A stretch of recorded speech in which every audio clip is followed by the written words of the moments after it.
ایک یہ کہتے ہیں کہ اگر کوئی حالت نماز میں زکام ہے اور ناک صاف کر لے تو یہ ہاتھ سے اگر یہ آستین وغیرہ سے یا دوپٹے سے کر لی کسی بہن نے تو عمل قلیل کے ساتھ یعنی ہلکے سے عمل کے ساتھ اس میں کوئی حرج نہیں ہے۔ ایک یہ کہتے ہیں اگر کسی کو زکام ہو اور اس وجہ سے تیزی سے وہ نماز کو ادا کرے تو کیا حکم شرع ہوگا؟ تو یہ ہوتا ہے بہرحال کہ اس طرح کی جب کیفیت کوئی انسان پر طاری ہوتی ہے تو اس کو ارکان کی ادائیگی میں کوفت سی محسوس ہوتی ہے۔ اب اور کوئی اس کو ذریعہ بھی سمجھ میں نہیں آ رہا ہوتا، اس کیفیت سے باہر نکلنے کا اور اس کے لیے ایک بہترین یہی ہوتا ہے حل کہ نماز کو ختم کر کے پھر انسان سکون کے ساتھ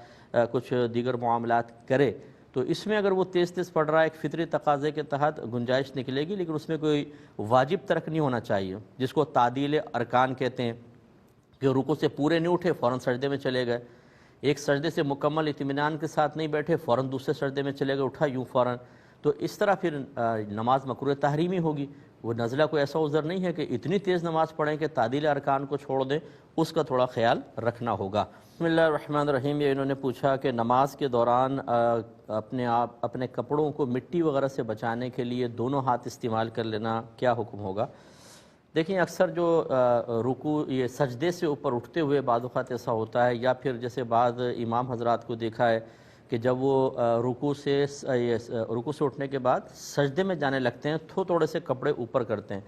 اور دونوں ہاتھ استعمال کرتے ہیں، اور شاید اس کی وجہ یہ ہوتی ہے کہ انہیں خوف ہوتا ہے کہ اگر ہم ویسے چلے جائیں گے تو ایسا نہ ہو کہ وہ گھٹنوں سے شلوار دب جائے اور وہ پورا کپڑے یا دامن نیچے آ جائے گا تو